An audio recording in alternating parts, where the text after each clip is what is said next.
नमस्कार दर्शकों, साहित्य मन में आप सभी का स्वागत है। आज मैं आपके समक्ष एक बार फिर उपस्थित हूँ आवारा मसीहा जीवनी लेकर, जो कि लिखी है विष्णु प्रभाकर जी ने। इस जीवनी के प्रथम पर्व और द्वितीय पर्व के संपूर्ण भागों का वाचन पूर्ण हो चुका है और तृतीय पर्व का भाग 1 से लेके भाग 15 तक का वाचन भी पूर्ण हो चुका है।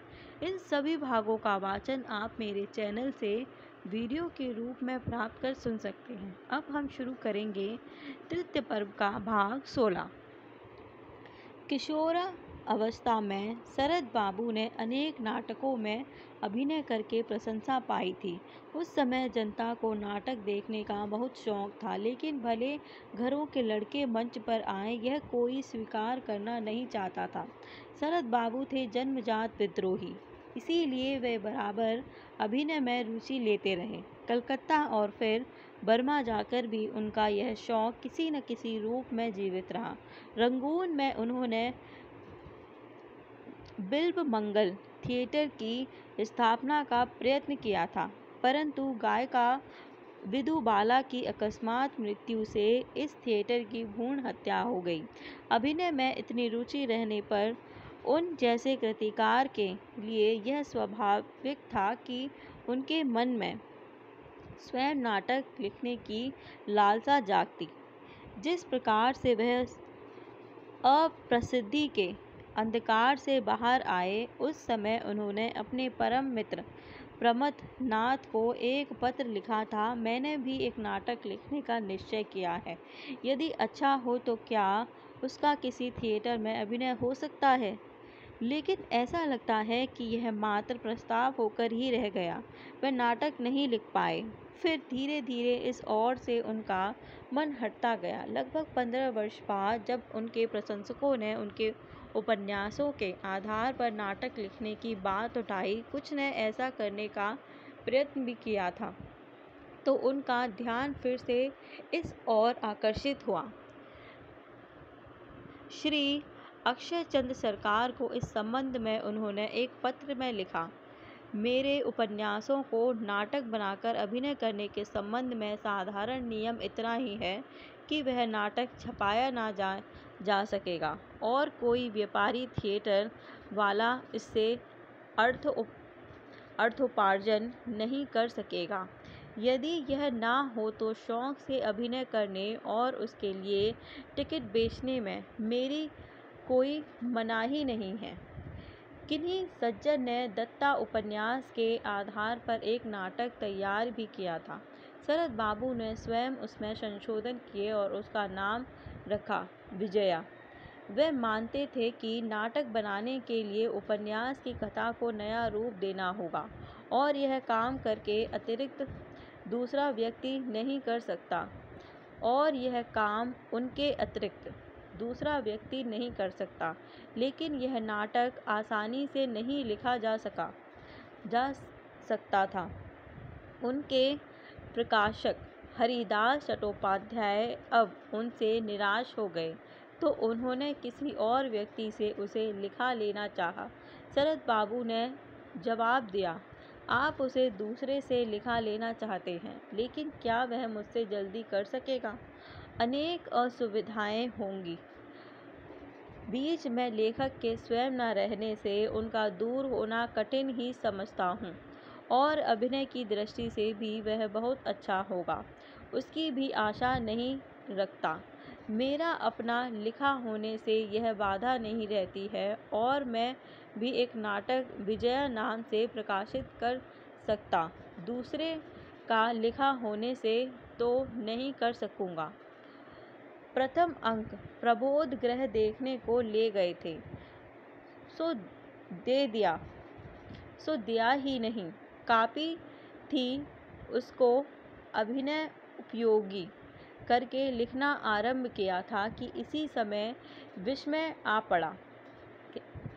पर विलंब होने के अर्थात विजया की आशा में बहुत क्षति होगी। व्यर्थ की अभिनेता को वेतन देना पड़ रहा है। इस हालत में क्या करूं, कुछ समझ में नहीं आता। पर एक तरह से पुस्तक तैयार है, केवल थोड़ा बहुत बदल और थोड़ा सा लिखकर कॉपी करवानी है। अगर इस बीच में अच्छा हो गया तो अवश्य ही कर डालूँगा। कुछ दिन पहले आपने यह फैसला किया होता तो कुछ बात ही नहीं थी, लेकिन देखने के लिए पहले हिस्से को टुल्लू के हाथ भेज रहा हूँ। इसे देखकर अगर समझे कि बाकी हिस्से को आप लिखा सकेंगे तो मुझे बताना। शरद बाबू नाटक नहीं लिख सके, लेकिन अपनी अक्षमता को स्वीकार करते हुए भी उनके मन में विश्वास था कि वह लिख सकते हैं। यह विश्वास पशुपति चट्टोपाध्याय को लिखे एक पत्र में प्रकट हुआ।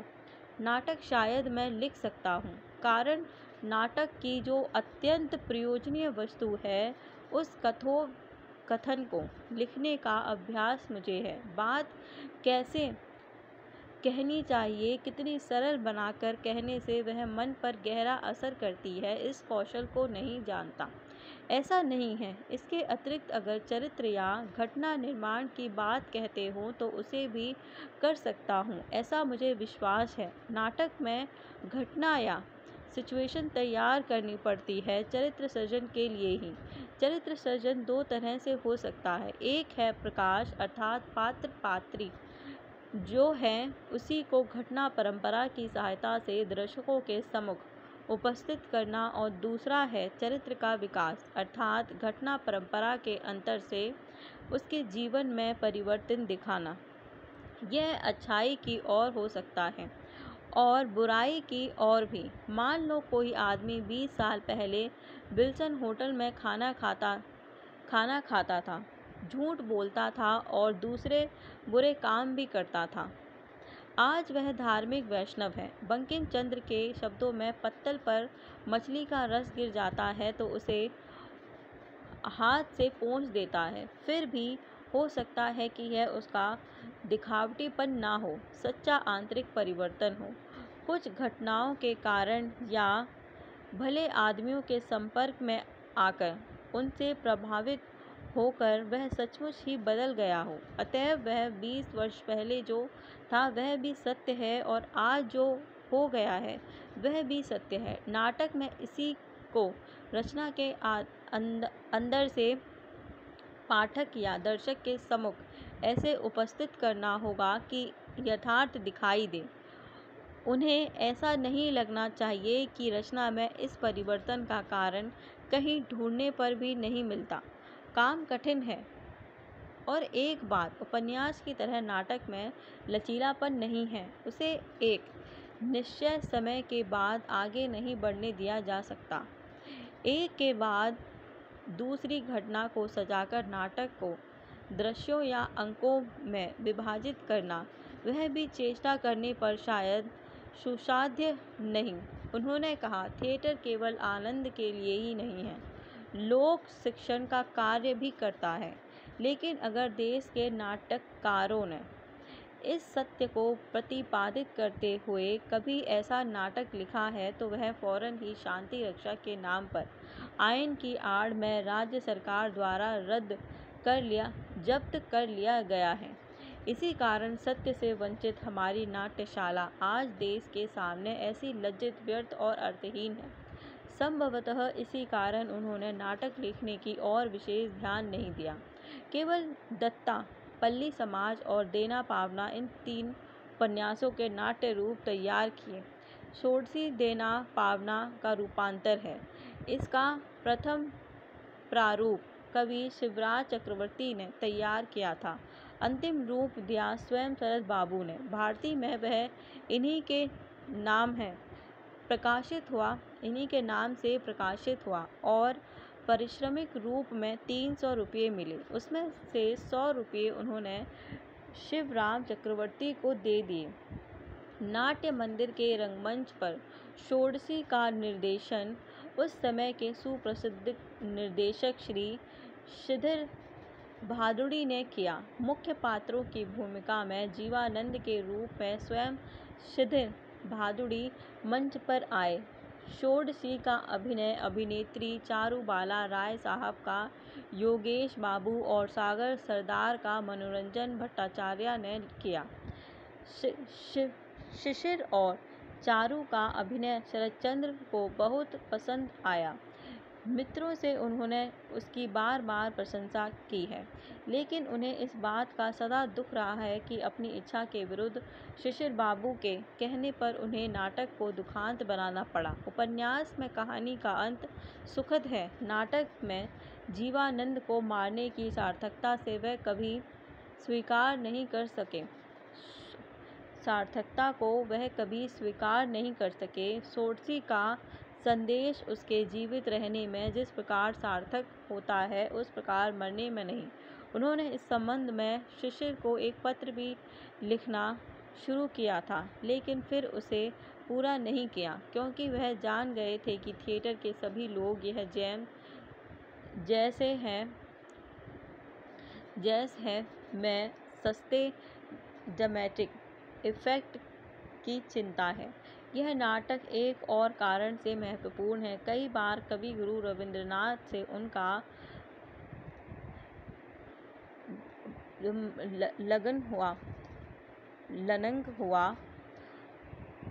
मनंगा। यह नाटक एक और कारण से महत्वपूर्ण है। कई बार कवि गुरु रवींद्रनाथ से उनका ललन हुआ। उसके अनेक कारणों में एक कारण यह नाटक भी रहा है। नाटक में गीतों की आवश्यकता होती है। षोडशी के लिए गीत लिख देने की प्रार्थना उन्होंने कवि गुरु से की थी, परंतु व्यस्तता के कारण वह ऐसा नहीं कर सके। असमर्थता प्रकट की। शरद बाबू इस कारण को स्वीकार नहीं कर सके। बहुत पहले से मन के किसी कोने में यह बात बैठ गई थी कि रवींद्रनाथ जानबूझकर उनकी उपेक्षा करते हैं। फिर भी मान अभिमान की चिंता न करते हुए जब षोडशी का प्रकाशन हुआ, तब उसकी एक प्रति उन्होंने गुरुदेव को भेजी और चाहा कि वह अपनी सम्मति दें। नाटक पढ़कर कवि गुरु ने लिखा, तुम्हारी षोडशी मिली। बंगला साहित्य में नाटक जैसे नाटक नहीं है। अगर मुझ में नाटक लिखने की शक्ति होती तो मैं कोशिश करता, क्योंकि नाटक साहित्य का एक श्रेष्ठ अंग है। मेरा विश्वास है कि तुम में नाटक लिखने की शक्ति है। भीतर की प्रकृति और बाहर की आकृति में दोनों जब सचमुच मिलते हैं, तभी चरित्र चित्रण सुंदर होता है। मेरा विश्वास है कि यदि तुम्हारी कलम ठीक तरह से चले और रूप के साथ भाव का तालमेल बैठा सके, तो तुम बहुत कुछ कर सकते हो, क्योंकि तुम में देखने की शक्ति है, चिंतनशील मनु है।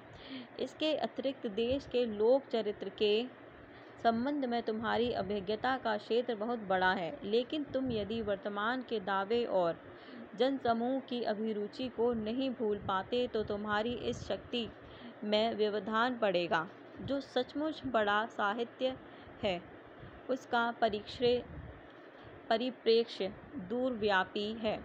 जो उसके साथ तालमेल बैठा सकता है, वही साहित्य टिक सकता है। पर जब आसपास के लोगों का शोर दीवार बनकर संकीर्ण परिवेश में उसको अवरुद्ध करता है, तब वह कुंठित और असत्य हो जाता है। षोडशी में तुमने वर्तमान काल को प्रश्न करना चाहा है, उसका मूल्य भी पाया है, लेकिन अपनी शक्ति के गौरव को खूब कुंठित किया है। जिस षोडशी का निर्माण किया है, वह इस काल की फरमाइश है, मन से गढ़ी हुई वस्तु है। वह अंतर और बाहर का सत्य नहीं है। मैं यह नहीं कहता कि इस प्रकार की भैरवी नहीं हो सकती, किंतु होने पर जिस भाषा और जिस ढांचे के बीच में उसका निर्माण होता है, वह आजकल के अखबार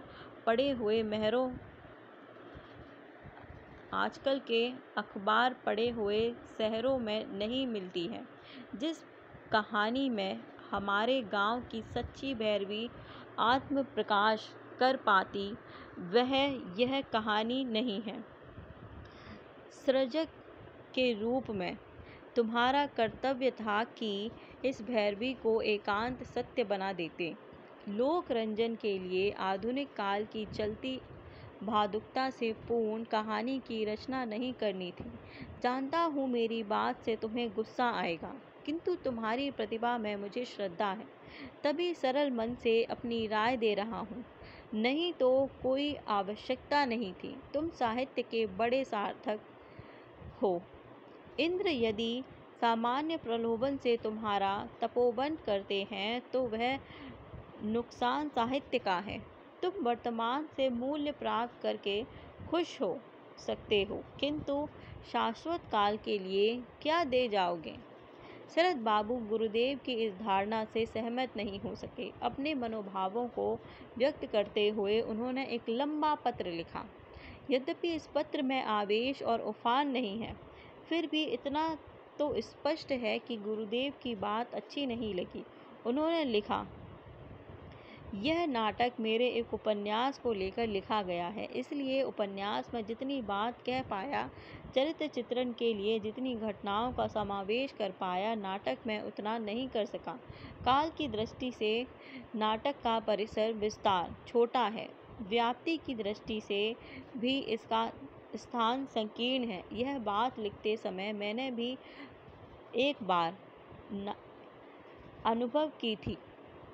यह ठीक नहीं हुआ। फिर उपन्यास जब इसका आधार है, तब ठीक किस प्रकार का यह हो सकता, यह नहीं सोच सका। सोचता हूँ उपन्यास से नाटक तैयार करने पर SD होता, ऐसा भी होता है। यह ऐसा ही होता है। एक और काम आसान हो जाता है, दूसरी ओर गति भी बहुत होती है। यही ही हुआ है। एक और कारण है, इस जीवन में नाना व्यवस्थाओं से गुजरने पर आँखों में बहुत सी वस्तुएं आती हैं। आपने इसी को इस देश के लोक चरित्र के संबंध में मेरी अभिज्ञता विषय में मुझे मेरी अभिज्ञता कहा है, किंतु बहुत कुछ देखना और जानना साहित्य के लिए अच्छा है या नहीं, इस विषय में मुझे संदेह है।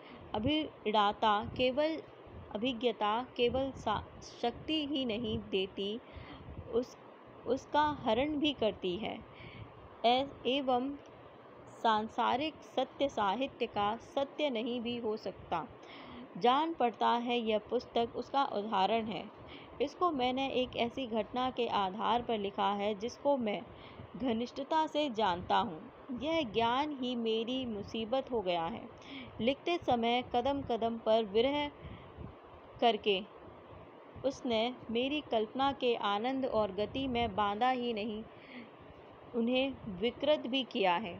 सत्य के साथ कल्पना को मिश्रित करने पर लगता है ऐसा ही होता है। दुनिया में अचानक यह सचमुच जो कुछ होता है, उसको उसी रूप में लिखना इतिहास हो सकता है, साहित्य नहीं हो सकता। किंतु सत्य के साथ कल्पना मिलाकर मेरी षोडशी का जन्म हुआ है। इस उपाय से साधारण जनता से जो बहुत आदर पाया है, किंतु आपसे मूल्य नहीं पा सका। आपने ठीक ठीक क्या कहा, वह मैं नहीं समझ सका। आपने परिप्रेक्ष्य का उल्लेख किया है। छवि आंकते समय इतनी दूर से बड़ी वस्तु छोड़ी, गोल वस्तु चपटी, ठिगनी वस्तु लंबी और सीधी वस्तु बाकी दिखाई देती है। इतनी दूर कौन से स्थान में वस्तु के आकार प्रकार में कैसा और कितना परिवर्तन होगा, उसका एक बंधा हुआ नियम है। कैमरा जैसे यंत्र को भी उस नियम से छुट्टी नहीं मिलती, परंतु साहित्य का तो ऐसा कोई बंधा हुआ नियम नहीं है। यह सब लेखक की रुचि और विचार बुद्धि पर निर्भर करता है। अपने आप को कहाँ और कितनी दूर खड़ा करना होगा, इसका कोई निर्देश पाने का रास्ता नहीं है। इसीलिए मूर्ति का परिप्रेक्ष्य और साहित्य का परिप्रेक्षित कथा की दृष्टि से एक होने पर भी कार्य की दृष्टि से एक नहीं है। इसके अतिरिक्त साहित्य में वर्तमान काल जितना बड़ा सत्य है, भविष्य किसी भी तरह ठीक उतना बड़ा सत्य नहीं है। नर नारियों का जो एकनिष्ठ प्रेम है, उसको लेकर इतने समय से इतने काव्य लिखे गए। मनुष्य ने इतनी तृप्ति पाई है, आँखों का इतना जल बहाया है, वह भी हो सकता है एक दिन हंसी का व्यापार हो जाएगा। अंततः यह संभव नहीं है, किंतु ऐसा होने पर भी आज तो कल्पना में भी उसको ग्रहण नहीं किया जा सकता। रामायण में राम रावण के युद्ध के ब्यौरे ने बहुत जगह ली है। राक्षस और बंदरों ने मिलकर किस प्रकार की लड़ाई की, किसने कौन सा अस्त्र मारा, उस संबंध में कितने ही नाम तथा कितने ही प्रकार के वर्णन आते हैं। किसका हाथ, किसका पैर और किसका गला कट गया, यह भी उपेक्षित नहीं हुआ है। युद्ध क्षेत्र में यह ब्यौरा ना तो छोटा है न तुच्छ, और शायद उस जमाने की भीड़ के कवि के निकट यह ब्यौरा मांगा भी था और पाकर लोगों को अकृत्रिम आनंद भी मिला। आज इतने दिनों के बाद युद्ध क्षेत्र में युद्धार्थी वीरों का युद्ध कौशल बिल्कुल तुच्छ हो गया है। साहित्य के सुदूर विस्तृत परिप्रेक्ष्य से शायद आपने उसी प्रकार की किसी बात का इंगित किया है। मैंने कभी अपने नाटक नहीं लिखा, मैंने कभी पहले नाटक नहीं लिखा, अब दो एक लिखने की इच्छा होती है, किंतु बाधाएं भी बहुत हैं। मेरे उपन्यासों पर विचार पाठक समाज ने किया है, उसका क्षेत्र प्रशस्त है, किंतु नाटकों के परीक्षक कौन है, यह समझना कठिन है। थिएटर वाले या बुद्ध दर्शक, कहाँ उसकी हाई कोर्ट है, यह कोई नहीं जानता। रामायण महाभारत या उनकी तरह प्रतिष्ठित टाट साहब के राजस्थान से कथानक लेकर नाटक लिखने पर परीक्षा में पास हुआ जा सकता है, लेकिन आपसे तो ताड़ना ही पानी होगी। आपने मेरी शक्ति का उल्लेख करके लिखा है, तुम यदि वर्तमान काल के दावे और लोगों की भीड़ की अभिरुचि नहीं भूल सकते तो तुम्हारी इस शक्ति के व्यवधान पड़ेगा। इस शक्ति में व्यवधान पड़ेगा। आज बहुत से कामों में व्यस्त हैं, किंतु मेरी बड़ी इच्छा है कि आपके पास जाकर इस बात को ठीक तरह से समझ लूं। कारण वर्तमान काल भी एक बड़ी वस्तु है, इसका दावा न मानने से दंड मिलता है।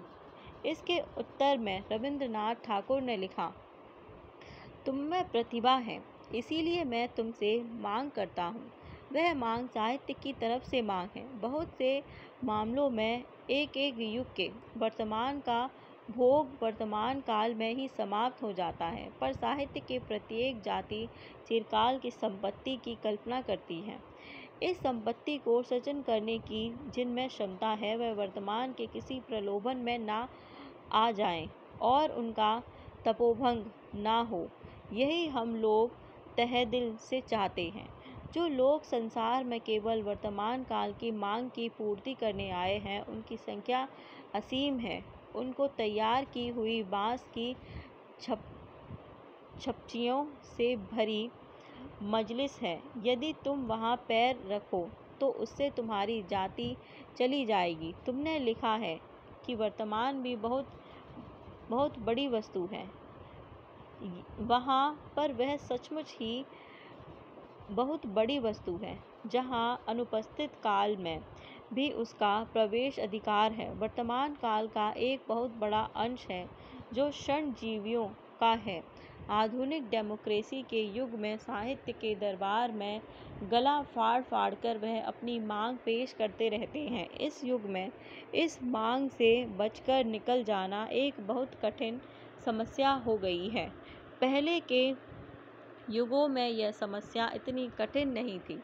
आज के युग के राजनीतिक, सामाजिक और अर्थनीति के प्रचलित नारे बराबर मुँह दर मुँह ध्वनित प्रतिध्वनित हो रहे हैं। तुम्हारे सदृश साहित्यकारों को ऐसे लोगों से कहना चाहिए कि तुम लोगों का नारा मेरा नारा नहीं है। अदत्त दशु राय के ज़माने में उस समय के काल ने दशु राय को प्रचुर पुरस्कार दिया था, पर उस काल ने जिस चेक पर दस्तखत किया था उसे आधुनिक काल में बैंक में कैश नहीं किया जा सकता। दूसरी तरफ मेमन सिंह के गाथा काव्य और लोक साहित्य की मियाद अब भी खत्म नहीं हुई है। वह अशिक्षित लोगों की सहज भाषा में रचित है, फिर भी उसकी भाषा चिरकाल की भाषा है। मैंने तुम्हारी जो कहानियाँ आदि पढ़ी हैं उनमें तुमने बिना किसी आयाम के चिरकाल के सत्य को मूर्त किया है। भीड़ की वाणी तुम्हारी वाणी में प्रविष्ट होकर सत्य के चिरकाल पर अपनी छाप नहीं मार सकी है। उस समय तुम भीड़ से दूर थे, पर इस समय तुम जो कुछ लिखते हो उसे पढ़ते हुए मुझे भय लगता है कि मैं कहीं यह आविष्कार ना कर बैठूं कि तुम्हारी लेखनी पर तुम्हारी जानकारी या गैर जानकारी में भीड़ का भार बैठ गया है। वह इतनी बड़ी हानि है कि उसे मैं अपनी आँख से देख नहीं सकता। तुम्हारे नाटक के जिस परीक्षित की बात मैंने बताई है वह नाटक के कथानक के संबंध में है। तुमने जो कुछ कहना चाहा है उसे यदि उसकी परिस्थितियों के साथ संगत करके कहते तो उससे वह भाषा और घटना में दूसरे ही रूप में सामने आता। मूल बात बनी रहती है, सामने आता मूल बात बनी रहती है, पर रूप बदल जाता है। कथा में विषय के साथ रूप का सामंजस्य हो तभी वह सत्य होता है। मैंने तुम्हारे इस नाटक के संबंध में जो मत व्यक्त किया, यदि वह तुम्हें असंगत लगे तो उसे मन से एकदम निकाल दो। तुम्हारी सृष्टि का आदर्श तुम्हारे अपने ही मन में है। यदि तुमने उसकी रक्षा की है तो कुछ नहीं कहना है, पर यदि भीड़ के घोड़े बुलावे में तुम्हारी लेखनी विकृत हुई तो वह चिंतनीय है। इन दिनों मैं कलकत्ते में हूँ। यदि किसी दिन भेंट हो तो आमने सामने बैठकर आलोचना हो सकती है। शरद चंद्र नाटककार नहीं थे, परंतु उनके उपन्यासों के नाट्य रूपांतरों ने बंगाली रंगमंच की दुर्दीन में रक्षा अवश्य की। दूरदर्शी रविंद्रनाथ ने उनकी शक्ति को व्यर्थ ही नहीं सराहा था। रचनाओं की लोकप्रियता क्या मैं नाटकीय तथ्यों की प्रधानता, पारिवारिक वातावरण और पात्रों में आत्मीयता, सामाजिक कुरीतियों पर प्रहार, यथार्थवादी अंतर्दृष्टि, प्रसाद गुण, प्रांजल, सरल, अंतस्पर्शीय भाषा, कितने सारे गुण उस भक्ति के आधार थे, उस शक्ति के आधार थे, लेकिन एक अवगुण ही था, हृदय पक्ष का असाधारण महत्व, अर्थात भावुकता की प्रधानता। इसीलिए चरम परिणति न्याय संगत नहीं रह पाती थी। उनके नाटकों में षोडशी सर्वश्रेष्ठ है। इसका गठन कौशल निर्दोष है और कथा में माधुर्य है, लेकिन दूसरे नाटक उतने सफल नहीं हो सके। बहुत पहले श्री उपेंद्रनाथ बंदोपाध्याय ने विराज बहू का नाट्य रूपांतर किया था। स्टार थिएटर के मंच पर इसका अभिनय भी हुआ था, लेकिन शरद बाबू का इस रूपांतर से कोई संबंध नहीं था। इसी रूप देवनारायण गुप्त ने रोमर सुमिति का नाट्य रूपांतर किया, वह भी बहुत सफल हुआ। पल्ली समाज का रूपांतर किया था। उनके प्रकाशक श्री हरिदास चट्टोपाध्याय ने आर्ट थिएटर द्वारा इसे स्टार के रंगमंच पर प्रस्तुत किया गया। बाद में इसका परिवर्तित रूप रमा के नाम से प्रकाशित हुआ। शरद बाबू ने इस पर काफ़ी परिश्रम किया था। शिविर भादुड़ी ने इसी परिवर्तित रूप को नाट्य मंदिर में बड़ी सफलतापूर्वक प्रस्तुत किया है। अधारो आलो उनकी एक बहुत साधारण कहानी है। उसके आधार पर कई वर्ष एक निवार्क चलचित्र तैयार किया गया था। सवाक चलचित्रों का तब तक प्रचलन नहीं हुआ था। उसके निर्माण काल में शरद बाबू ने उसमें रुचि ली थी। इस फिल्म की काफ़ी चर्चा हुई। बहुत से लोगों ने इसकी गदगद भाव से प्रशंसा की। हिंदी लेखक श्री इलाचंद्र जोशी ने भी इस फिल्म को देखा था।